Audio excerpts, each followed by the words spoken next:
A paz do Senhor, meus irmãos. Aqui quem cumprimenta a todos é o seu irmão em Cristo, jovem Anderson Costa. Eu gostaria de compartilhar uma palavra de Deus para edificação da vida de cada um dos irmãos. Esta palavra está no meu coração há alguns dias já, e hoje então estou gravando este vídeo para que os irmãos também sejam edificados. Sabemos, irmãos, que está se findando os dias. Logo, logo, Jesus vem buscar a sua igreja. Mas antes vão acontecer ainda algumas coisas. Tem que a palavra de Deus se cumprir por completa. Quero ler aqui com os irmãos em 1 Samuel, no capítulo de número 2. Os irmãos que quiserem acompanhar, 1 Samuel 2 e o versículo de número 12. A leitura é bem extensa e quase não necessita que a gente pregue ela, porque nós lendo a mensagem com bastante atenção, Deus fala muito conosco e é muito claro o recado de Deus através desta mensagem. Olha o que diz aqui, 1 Samuel 2 e o versículo de número 12.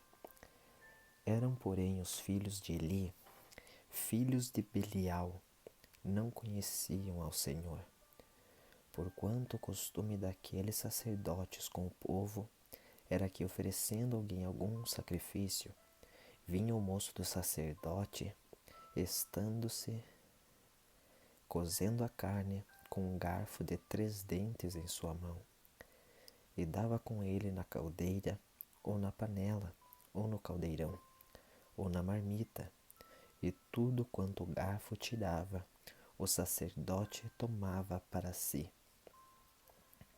Assim faziam a todo Israel que ia ali a Siló. Também antes de queimarem a gordura, vinha o moço do sacerdote e dizia ao homem que sacrificava: dá essa carne para assar ao sacerdote, porque não tomará de ti carne cozida, senão crua. E dizendo-lhe o homem: queime primeiro a gordura de hoje, e depois toma para ti quanto desejar a tua alma. Então lhe dizia: não, agora a has de dar, e se não por força a tomarei. Era, pois, muito grande o pecado destes mancebos perante o Senhor, porquanto os homens desprezavam a oferta do Senhor. Porém Samuel ministrava perante o Senhor, sendo ainda mancebo, vestido com um éfode de linho, e sua mãe lhe fazia uma túnica pequena, e de ano em ano lhe trazia, quando seu marido subia a sacrificar o sacrifício anual.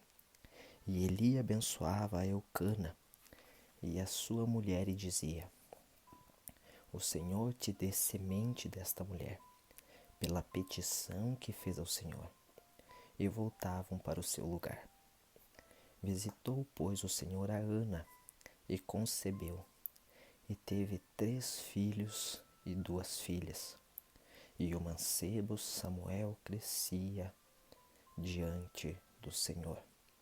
Era, porém, Eli já muito velho, e ouvia tudo quanto seus filhos faziam a todo Israel, e de como se deitavam com as mulheres que em bandos se ajuntavam à porta da tenda da congregação.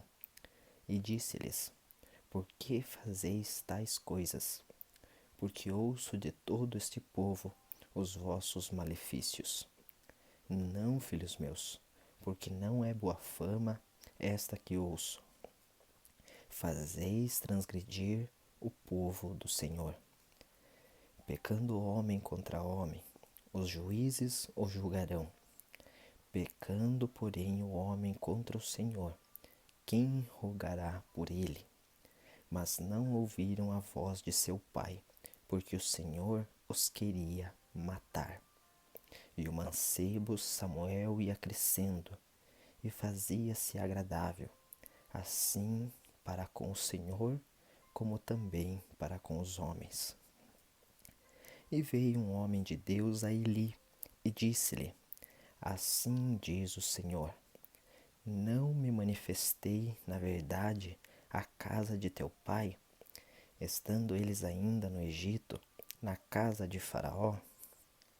E eu o escolhi dentre todas as tribos de Israel, para sacerdote, para oferecer sobre meu altar, para acender o incenso e para trazer o éfode perante mim.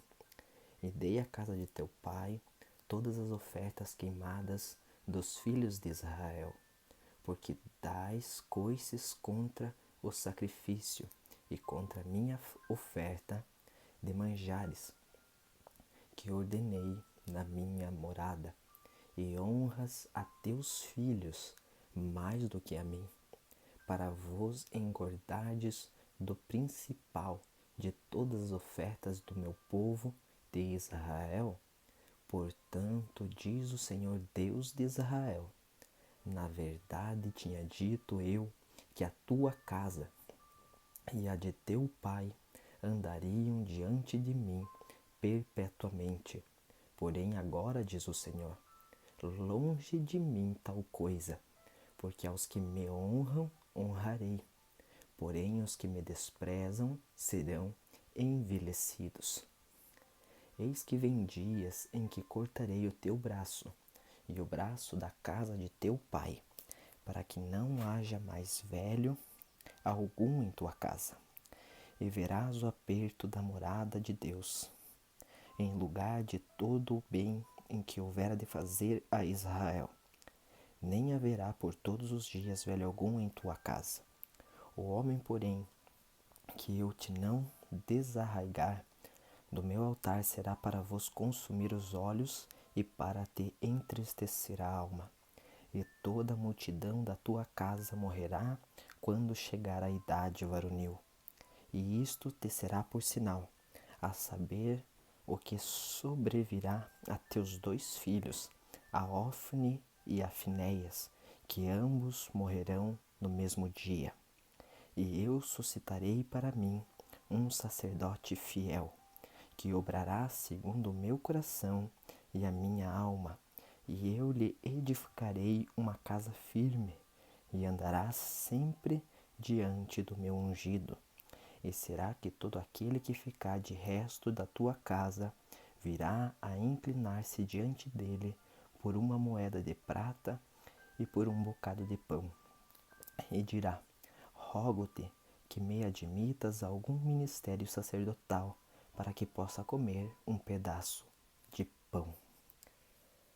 Aqui, irmãos, nós vemos a transgressão dos filhos de Eli e a apatia do sacerdote, que vendo tudo aquilo não os repreendia, não fazia nada, estava submisso a tudo aquilo que ocorria. Mas Deus fala com Samuel. E o mancebo Samuel servia o Senhor perante Eli, e a palavra do Senhor era de muita valia naqueles dias. Não havia visão manifesta. E sucedeu naquele dia que, estando Eli deitado no seu lugar, e os seus olhos se começavam já a escurecer, que não podia ver, e estando também Samuel já deitado, antes que a lâmpada de Deus se apagasse no templo do Senhor, em que estava a arca de Deus, o Senhor chamou a Samuel, e disse ele: Eis-me aqui. E correu a Eli e disse: Eis-me aqui, por que tu me chamaste? Mas ele disse: Não te chamei eu, torna a deitar-te. E foi-se e deitou. E o Senhor tornou a chamar outra vez a Samuel. Samuel se levantou e foi a Eli e disse: Eis-me aqui, por que tu me chamaste? Mas ele disse: Não te chamei eu, filho meu, torna a deitar-te. Porém Samuel ainda não conhecia o Senhor, e ainda não lhe tinha sido manifestada a palavra do Senhor. O Senhor, pois, tornou a chamar a Samuel terceira vez. E ele se levantou e foi a Eli e disse: Eis-me aqui, porque tu me chamaste. Então entendeu Eli que o Senhor chamava o mancebo. Pelo que Eli disse a Samuel: Vai-te deitar, e há de ser que, se te chamar, dirás: Fala, Senhor, porque o teu servo ouve. Então Samuel foi e se deitou no seu lugar. Então veio o Senhor e ali esteve, e chamou como das outras vezes: Samuel, Samuel. E disse Samuel: Fala, Senhor, porque o teu servo ouve. E disse o Senhor a Samuel: Eis aqui, vou eu fazer uma coisa em Israel, a qual todo o que ouvir lhe tinirão ambas as orelhas. Naquele mesmo dia suscitarei contra Eli tudo quanto tenho falado contra a sua casa, começá-lo-ei e acabá-lo-ei. Porque já eu lhe fiz saber que julgarei a sua casa para sempre, pela iniquidade que ele bem conhecia, porque fazendo-se os seus filhos escráveis, não os repreendeu. Portanto, jurei à casa de Eli, que nunca, jamais será expiada a iniquidade da casa de Eli com sacrifício, nem com oferta de manjares. E Samuel ficou deitado até pela manhã, e então abriu as portas da casa do Senhor. Porém temia Samuel de relatar esta visão a Eli. Então chamou Eli a Samuel e disse: Samuel, meu filho. E disse ele: Eis-me aqui. E ele disse: Que palavra é a que te falou? Peço-te que me não encubras, assim Deus te faça. E outro tanto, se me encobrires alguma palavra, todas as palavras que te falou.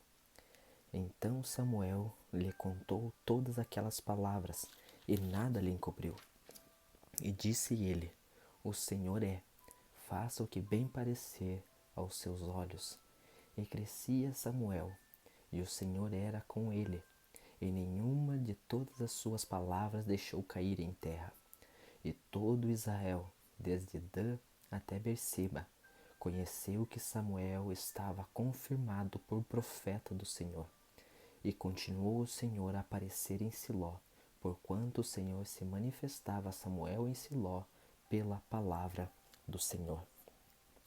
Agora no capítulo 4 e no versículo de número 11.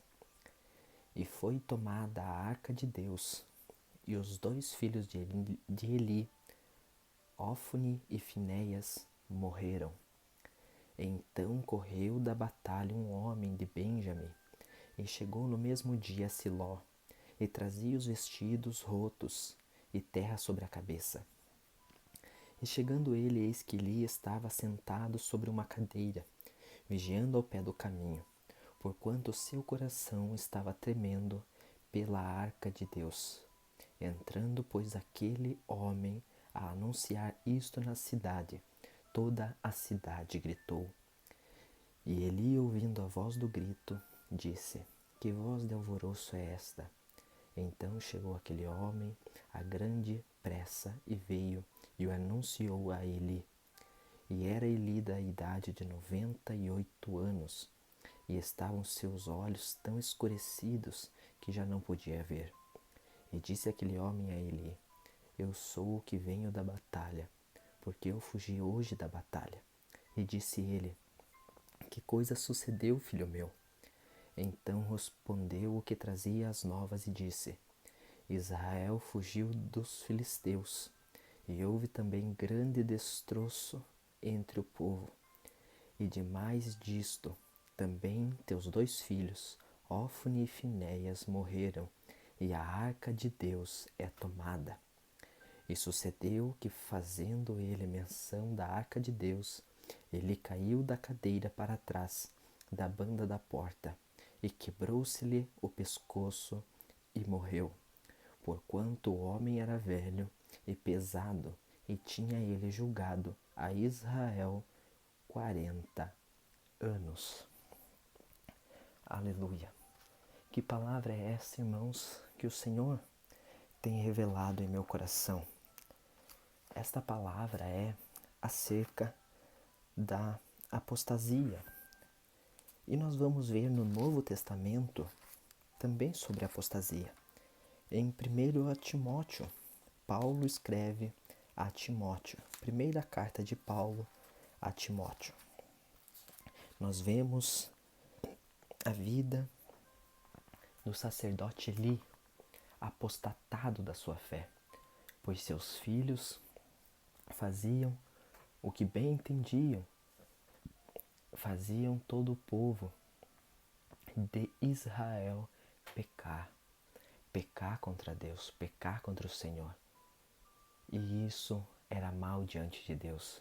E Eli nada fazia. Eli estava apostatado, acomodado na sua condição de sacerdote e nada fazia. Não repreendia os seus filhos, que deveriam ser repreendidos. Mas Deus se arrependeu.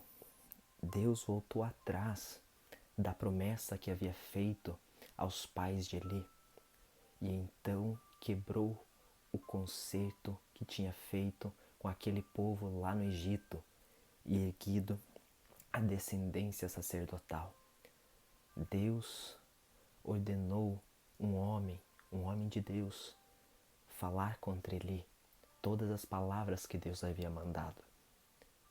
Os filhos de Eli, mancebos, ou seja, jovens, totalmente descompromissados da obra de Deus. Jovens totalmente apostatados também, longe da verdade, longe de Deus, longe do ensinamento da verdade, faziam o que bem entendiam, porque certamente em seus corações se vangloriavam, porque eram filhos do sacerdote. Mas esquecem que por mais que sejam filhos de sacerdote, ou Eli sacerdote, existe um que é maior do que qualquer sacerdote, do que qualquer filho de sacerdote, um que é maior de qualquer rei. E este é o nosso Deus, o Deus Jeová. E Paulo orienta a Timóteo acerca da apostasia. Mas antes de Paulo orientar Timóteo acerca da apostasia, Paulo mostra como deve ser um sacerdote. Paulo escreve a Timóteo de como deve ser a função sacerdotal. E isto está em 1 Timóteo, no capítulo de número 3. Vamos ler o que diz aqui. Esta é uma palavra fiel. Se alguém deseja o episcopado, excelente obra deseja. Convém, pois, que o bispo seja irrepreensível. Aqui Paulo já começa a dizer a Timóteo que quem deseja o episcopado, excelente obra deseja. O que é o episcopado? O episcopado é o mesmo que o pastorado. O episcopado é a liderança da igreja. E quem deseja isso, excelente obra deseja. Por quê? Porque é um privilégio ser pastor das ovelhas do Senhor. Convém, pois, que o bispo seja irrepreensível. O bispo, ou seja, o pastor, não pode ter coisas a acusá-lo. Ele deve ser irrepreensível. Marido de uma mulher. Tem muitos que estão no adultério. Largam de uma mulher, casam-se com outra, ou tendo a sua mulher, deitam-se com outra, cometem adultério. Mas Paulo escreve a Timóteo como é que Deus se agrada. É pastor que é marido de uma só mulher. E por que Paulo fala da liderança, fala dos pastores? Porque eles são o exemplo para o rebanho. Se os pastores são fiéis, eles são exemplos para a igreja ser fiel. Se os pastores, a liderança é infiel, é um péssimo exemplo para o rebanho. vigilante. Pastor tem que ser vigilante.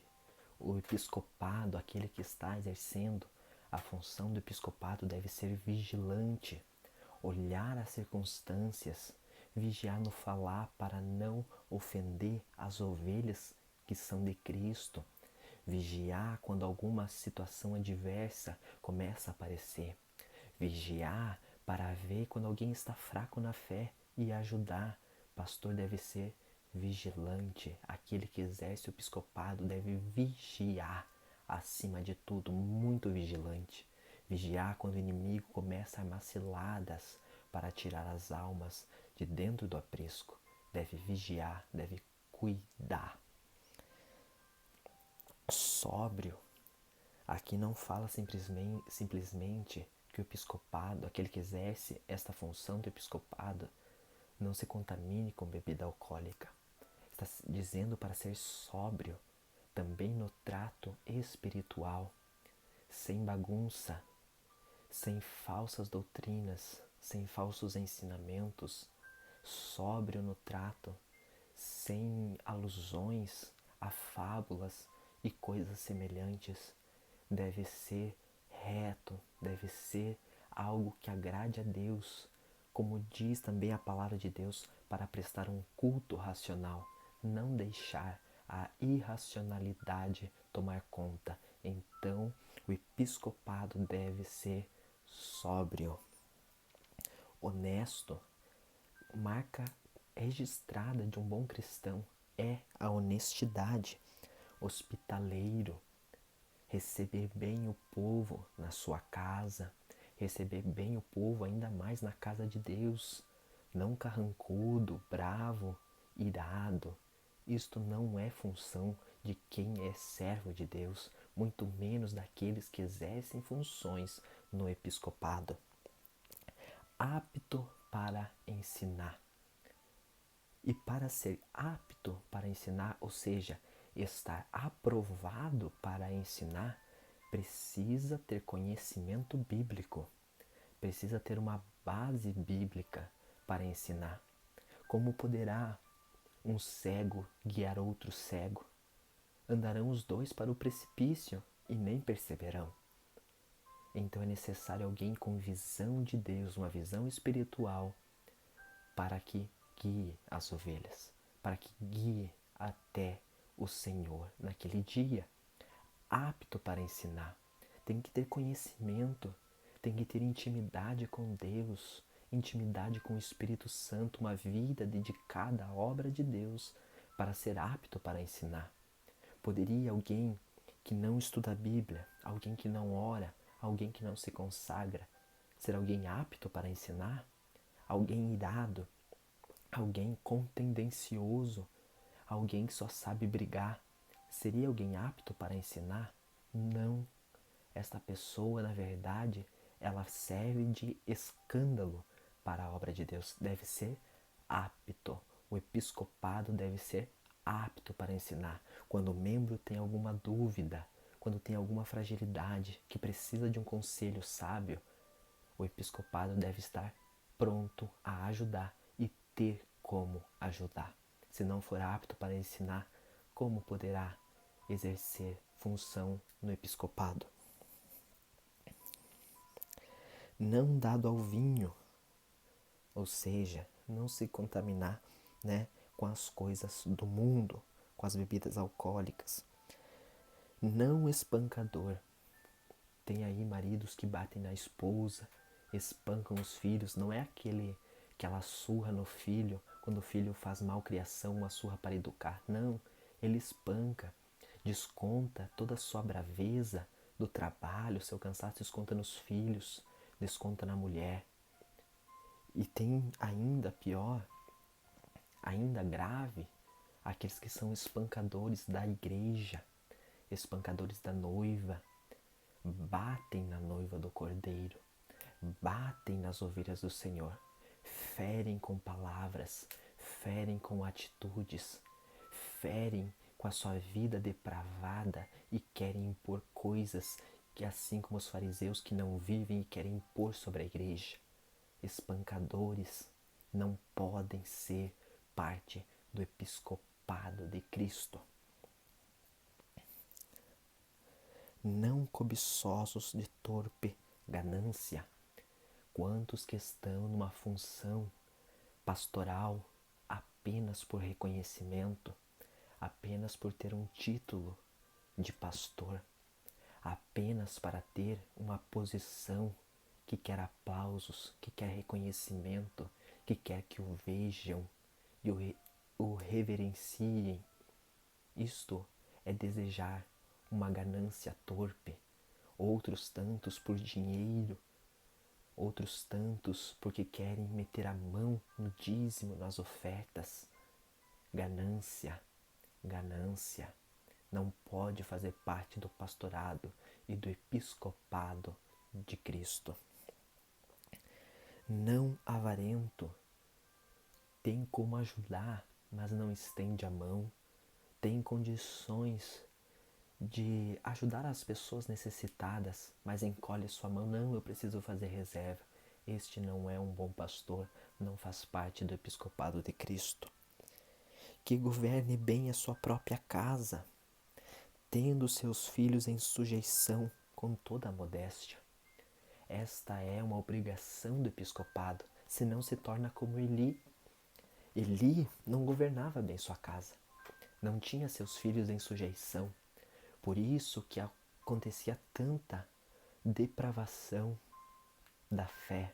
Por isso que os filhos de Eli bagunçavam tudo aquilo que era santo, que era sagrado, desprezavam o que era de Deus. Não tinham mais nenhum temor. Por quê?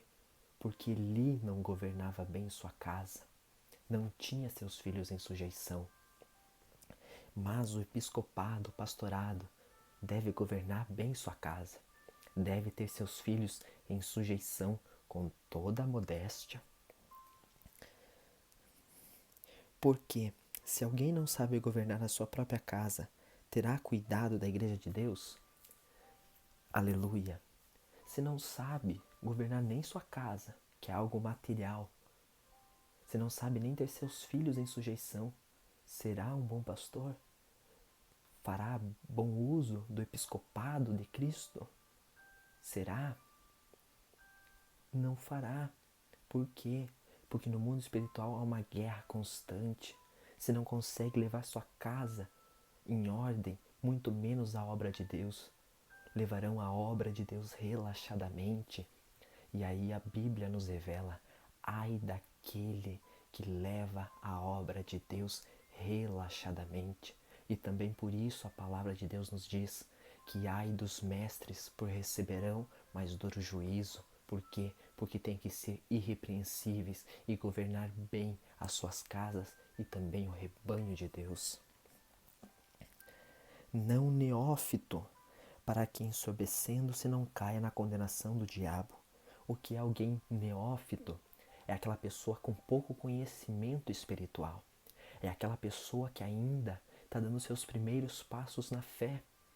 Recém-batizado ou candidato a batismo, ou até que já tem um pouco tempo de batizado, tempo de ministério, mas ainda não compreendeu a graça do Senhor, ainda não compreende as Escrituras. Por isso não pode ser neófito. Por quê? Porque como vai ser pastor se não tem nada para ensinar, se não tem conhecimento, vai fracassar e vai cair na condenação do diabo. E a condenação do diabo é o lago de fogo que arde continuamente e não se apaga. Convém também que tenha bom testemunho dos que estão de fora. Aqueles que fazem ministério, usufruem do ministério, do episcopado, do pastorado, e que não tem bom testemunho dos que estão de fora da onda, de fora do rebanho. Não é bem visto pela sociedade. Por quê? Porque é maldizente, porque briga com sua esposa, porque dá escândalo com seus vizinhos, porque dá escândalo por onde passa. Não é uma pessoa que tem a paz de Cristo, que não tem verdadeiramente o Espírito Santo. Esse dá escândalo, esse não dá bom testemunho para os que estão de fora, esse não dá bom testemunho para os que estão lá fora. Como que eles virão? quantos que causam escândalo dentro da igreja, só batem na noiva do Cordeiro, espancam. Não estou dizendo que não se deva pregar forte, pregar contra o pecado, pregar contra o erro é uma coisa. Bater, espancar na noiva é diferente. E isso o povo vê e diz que não quer ser crente por causa dos maus exemplos. E isso parte da liderança, isso parte do ensinamento daqueles que são cabeça. Da mesma sorte, os diáconos sejam honestos. Tem muitos que acham que diácono está acima do pastorado, do episcopado. Não, diácono está abaixo. Diácono foi instituído para servir. Ser diácono significa ser alguém servidor. O trabalho do diaconato é um trabalho servil. Eles foram instituídos para servir às mesas da ceia. O episcopado consagrava a Deus com ação de graça o pão, o vinho, e os diáconos serviam as mesas. Os diáconos estão abaixo do episcopado. E esses devem ser homens honestos, não de língua dobre. O que seria alguém de língua dobre? São os hipócritas, que falam para o povo, se deve andar dessa e dessa daquela maneira, mas eles não vivem. Estes são os fariseus, querem colocar um jugo desigual no seu semelhante, algo que nem ele consegue carregar. E isto jamais um diácono deve fazer, que não serve com toda devoção e quer exigir ao povo que sirva com devoção. Não dados a vinho, não cobiçosos de torpe ganância, assim como o episcopado, guardando o mistério da fé em pura consciência, aquela consciência de amor, um amor fraternal, o amor de Cristo, uma consciência limpa pelo Espírito Santo e pelo sangue do Cordeiro. E também estes sejam primeiro provados, depois sirvam, se forem irrepreensíveis. Não é simplesmente fazer uma prova e pode ser diácono.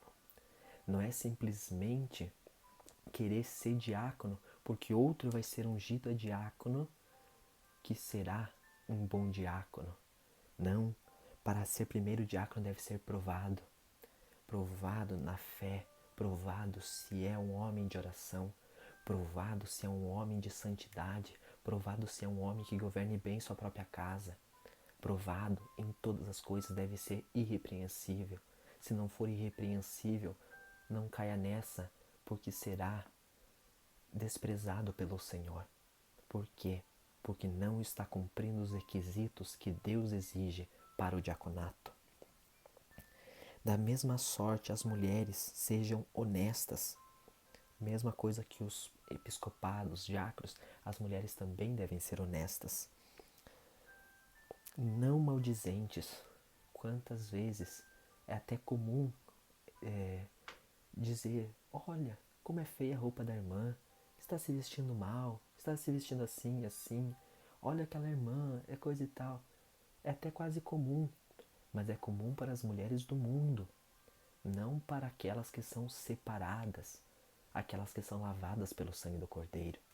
Não pode ser maldizente. As mulheres não podem ter uma língua tão grande quanto o seu cabelo. Deve conter-se. Aquele que consegue refrear a sua língua contém todo o seu corpo. Não pode ser maldizente.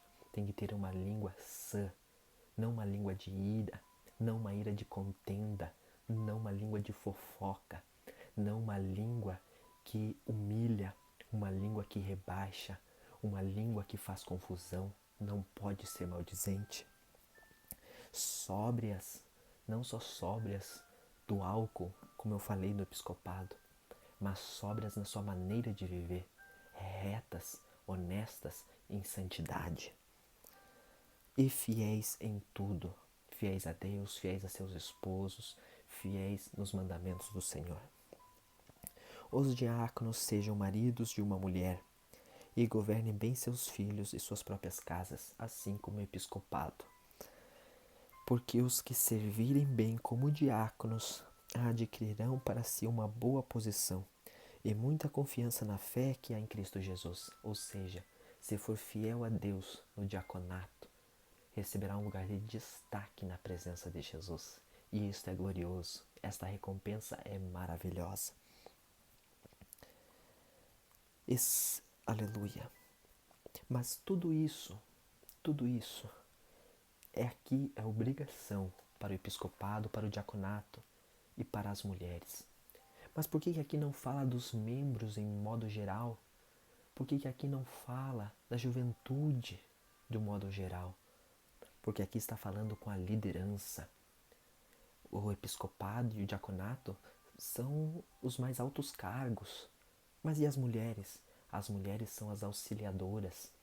Uma mulher que não é companheira de seu esposo, ela fracassa o ministério do seu esposo. Ela segura, ela refreia. Seu marido tenta fazer o que é correto, tenta fazer o que é certo. Ela começa a encher a cabeça dele de picuinhas, de fofoca, começa a bagunçar o ministério.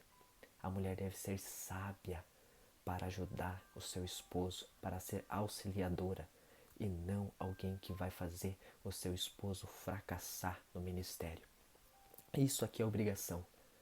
Se alguém faz parte do episcopado, do diaconato, que não está cumprindo esses requisitos, não é alguém aprovado por Deus. Mas nós sabemos que estamos no final, está chegando o fim. Breve Cristo vem buscar a sua igreja. João, o apóstolo João, há cerca de 2000 anos atrás, ele já dizia: filhinhos, é já a última hora. Há cerca de 2000 anos atrás, irmãos. Imagina o que nos resta. E Paulo diz que é assim que deve ser o episcopado, o diaconato, as mulheres. Mas Paulo tem uma revelação do Espírito Santo do que aconteceria nos últimos dias. E eu pergunto para os irmãos, estamos ou não nos últimos dias? Olha o que Paulo diz: mas o Espírito expressamente diz que nos últimos tempos apostatarão alguns da fé. O que significa apostatar? Apostatar significa uma renúncia, um abandono, uma rejeição à fé. Apostatar significa rejeitar a fé, abandonar a fé. Isso significa apostatar. Eli estava apostatado, seus filhos estavam apostatados. Já não levavam mais em consideração aquilo que era santo, aquilo que era sagrado. Não faziam mais caso da lei de Deus. E Paulo diz, o Espírito Santo revelava a Paulo que nos últimos tempos isso iria acontecer. Ou seja, todos esses requisitos para o episcopado, para o diaconato, vai esfriar na fé, vai separar de se levar tão a sério isso aqui. E nós estamos chegando ou não estamos chegando ao final? Então isso significa que o episcopado, que o diaconato vai começar a apostatar sua fé. Não todos, porque os fiéis se manterão. Apenas aqueles que não têm uma vida de intimidade com Deus vão começar a fracassar. Já não vai ser mais irrepreensível. Já não vai ser mais marido de uma só mulher. Não vai mais ser vigilante. Não vai mais ser sóbrio. Não vai ser mais honesto. Não vai mais ser hospitaleiro. Tanto faz se vem ou se não vem. Até faz questão que não venha na igreja. Não vai ser mais apto para ensinar. Sobe no altar, fala qualquer coisa, qualquer besteira, faz qualquer palhaçada e tá tudo certo. Porque a apostasia chegando nos últimos tempos. Vai ser dado ao vinho, vai ser espancador, vai bater na esposa, nos filhos, vai bater na igreja, vai bater nas ovelhas do Senhor. A apostasia tomando conta. Mas e por que a apostasia vai pegar o episcopado, o diaconato e as mulheres? Porque são aqueles que são parte da liderança. O episcopado é a cabeça e Cristo lhe é a cabeça, porém não darão mais ouvidos a Cristo. E por que tem tanta certeza pela palavra de Deus que vai ser pelo episcopado a apostasia? A igreja de Éfeso era uma igreja que agradava a Deus, mas aquela igreja havia esfriado no amor, estava se apostatando. E Deus, quando ordenou João escrever aquela igreja, disse ao anjo da igreja, ao pastor, não era para os membros, era para a liderança. Ou seja, Deus ia cobrar dele. E diz mais: se não te arrependeres, tirarei de ti o teu castiçal. Eli não se arrependeu, morreu. Eli era um homem pesado, diz a Bíblia, um homem que escureceu a sua visão. Mas a pior visão de Eli não era a visão física, era a visão espiritual. O maior peso que Eli carregava não era do seu próprio corpo, era o peso da iniquidade dos seus filhos que ele não repreendia. E Eli morreu, quebrou o pescoço, mas o pior não foi a morte da carne, é a morte daqueles que morrem sem salvação, que levam a palavra de Deus, levam a obra de Deus de qualquer maneira. E isso está começando a acontecer. Começa por longe, começa distante, quando vê estar próximo a nós. Mas nós que queremos ser verdadeiramente fiéis a Deus, não podemos deixar a apostasia tomar conta de nós. Por mais que o episcopado, o diaconato esteja apostatado, nós devemos fazer como o mancebo Samuel, o jovem Samuel. Eli estava apostatado, seus filhos estavam apostatados, mas Samuel ouvia a voz de Deus. Nós devemos fazer a diferença, aleluia. Nós, por mais que vejamos o povo apostatado não levando mais a Bíblia a sério, brincando, fazendo horrores, nós devemos nos manter fiéis e, se necessário for, fazer como Eli, entregar o recado de Deus para Eli e dizer tudo o que vai acontecer. Apostatarão alguns da fé, dando ouvidos a espíritos enganadores. Aí começam as falsas doutrinas, os falsos ensinamentos, ou até querendo desvirtuar o foco. Por quê? Porque o diabo começa a introduzir os seus enganos e não quer mais que combata o pecado, não quer mais que combata as iniquidades, não quer que mais fale mal do que está acontecendo de errado. O diabo faz aquela pessoa se revoltar. Para quê? Para que a igreja morra espiritualmente, para que seja uma igreja fracassada. Isto é, os espíritos de engano entrando na igreja. Não querem mais que o bom combate seja combatido. Isso é coisa do diabo, porque a palavra de Deus é clara, é reta em dizer. A pregação de Jesus era arrependa-se. A pregação de João Batista, arrependa-se. E o diabo que quer? Quer fazer contrariedade a isso. Não quer mais que a igreja pregue o arrependimento. Dando ouvidos a espíritos enganadores e a doutrina de demônios, doutrinas errantes, heresias. Pela hipocrisia de homens que falam mentiras. É aí o caminho de entrada de Satanás. Aqueles homens que estão apostatados, que agora começam a mentir, dizer que aquilo que era pecado no passado agora não é mais. Aquelas pregações do passado fortes contra o pecado já não podem mais. Por quê? Porque o tempo mudou. Mentiras do diabo, mentiras de Satanás para matar a fé da igreja, para que o povo seja apostatado. Mas nós não podemos ser assim. Nós devemos fazer como Samuel, se levantar e dar ouvido somente à voz de Deus. Proibindo o casamento, libertinagem, pode acessar o que quiser. Fornicação, adultério liberado. Aí já está no extremo da depravação que vai ocorrer. E ordenando a abstinência dos manjares que Deus criou para os fiéis. Você já deve ter ouvido essa palavra abstinência, mas usado em outro contexto. Usado em outro contexto, o contexto de alguém que é usuário de drogas. Aquela pessoa que é usuária de drogas, quando lhe tiram a droga, ela vai ficar com abstinência, ela vai ficar com vontade, ela vai querer de novo a droga. Isto é abstinência. E aqui, aqueles que são os apostatados vão querer e vão ordenar, vão mandar a abstinência dos manjares que Deus, aleluia, criou para os fiéis. Quais são os manjares que Deus criou para os fiéis? A comunhão do Espírito Santo. vai querer ordenar a igreja parar de usar os talentos, os dons, não vai querer mais que entregue profecia. Não, porque não pode entregar assim, tem que entregar de um outro jeito. Não pode ser dessa forma, não quer mais que pregue da forma que Deus chamou para pregar, não quer mais que expulse demônios, não quer mais que ore por libertação, não quer mais que ore em mistérios, apostasia, e vai ordenar, vai querer calar a voz dos verdadeiros adoradores, vai querer cercear, colocar mordaça, assim como uma censura, vai ser uma censura espiritual, calar a boca do povo de Deus. Vão ordenar que pare, vão ordenar por quê? Porque já estão apostatados, com sua mente cauterizada pelo diabo, que já não consegue mais se desvencilhar daquela doutrina satânica e vai proibir os manjares de Deus.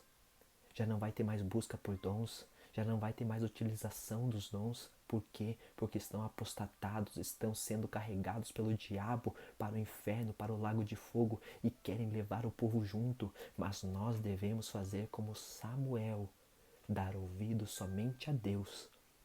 Mas, e se me perseguirem? Que persigam! Os cristãos no passado foram mais perseguidos que nós e nós não somos melhores que eles. Ah, mas nós não devemos respeitar as hierarquias? Devemos, até o ponto em que as hierarquias estão de acordo com a palavra de Deus. Se Samuel não falasse, não tivesse intimidade com Deus, ele cairia no erro que os filhos de Eli caíram. Mas Samuel não. Ele não estava desrespeitando a hierarquia, mas ele estava respeitando a maior das hierarquias, que é Deus. Nós não devemos zombar ou menosprezar a hierarquia, mas nós devemos saber que quem nos manda, que quem nos orienta e quem é verdadeiramente o nosso Senhor é aquele que morreu na cruz por nós. É Ele que deve receber toda a obediência. E quando a liderança começa a apostatar, nós fechamos os ouvidos para a voz do engano e pedimos somente a voz de Deus a falar conosco. Porque toda criatura de Deus é boa, e não há nada que rejeitar, sendo recebida com ações de graças, porque pela palavra de Deus e pela oração é santificada. Então aqui nós vemos esta palavra. Lá no passado, nós temos que entender o Velho Testamento como uma alegoria para o Novo Testamento. Lá no Velho Testamento nós vemos um sacerdote apostatado, nós vemos confusão com aquilo que é espiritual, os filhos de Eli banalizando a fé, banalizando a lei, fazendo o povo de Deus pecar por um momento, por um instante, porque Deus jamais desampara o seu povo. E então Deus disse, Deus falou que iria ter com Eli e sua casa, e prova de que Deus iria ter com eles é que os 2 filhos de Eli morreriam no mesmo dia. E assim os filisteus vieram, roubaram a arca da aliança, guerrearam contra Israel, e os 2 filhos de Eli foram mortos no mesmo dia. A arca da aliança representa a presença de Deus e foi levada por causa da transgressão de Eli e de seus filhos. O que Paulo fala sobre a apostasia é exatamente isso. Por causa da transgressão, a presença de Deus se afasta, ela é levada para longe. Nós não podemos apostatar nossa fé. Nós devemos fazer a diferença, assim como o profeta Samuel. E Paulo orientou a Timóteo, seu filho na fé, para que também não se apostatasse, porque haveriam homens amantes de si mesmo, que apostatariam a sua fé, apostatariam seus talentos, apostatariam o seu primeiro amor, apostatariam aquele temor no seu coração e começariam a ser covardes, começariam a ser homens maldizentes, pessoas agindo de forma mal diante de Deus. E Paulo orientando Timóteo para que ele não caísse nos enganos do diabo. Esta mensagem eu quero deixar para toda a juventude, para todos os irmãos. Nós vemos 2 exemplos. Eli, péssimo sacerdote, porque não conseguia governar bem sua própria casa. Os filhos de Eli, mancebos, jovens, que desprezavam as coisas de Deus. Mas nós vemos Samuel, que ouvia a voz de Deus. Nós vemos Timóteo aprendendo com o apóstolo Paulo, aprendendo da palavra, crescendo na graça e no conhecimento. Quem que nós iremos ser? Quem que os sacerdotes do dia de hoje estão sendo? Estão sendo sacerdotes como Paulo, que ensinam, que combatem o bom combate, ou estão sendo como Eli, fazendo vista grossa? Mas cuidado, o destino de Eli foi uma morte cruel, uma morte sem a presença de Deus. A morte de Paulo, quando ele estava sentindo a morte, ele disse: combati o bom combate, acabei a carreira e guardei a fé. Desde agora, a coroa da justiça já me está preparada, não somente a mim, mas todos aqueles que creem e amam a vinda do Senhor. Qual jovem nós iremos ser? Seremos jovens como os filhos de Eli ou seremos jovens como Samuel, como Timóteo? Cabe a nós essa decisão. Vamos nos apostatar ou vamos ser guerreiros valentes do Senhor? Deixa essa palavra para todos os irmãos e que Deus possa edificar as suas vidas, edificar o seu ministério e clamar a Deus com fervor para que jamais a apostasia tome conta da minha e da tua vida. Que Deus possa falar ainda mais no seu coração. Que a graça e a paz de nosso Senhor e Salvador Jesus Cristo seja com cada um de vós. Amém.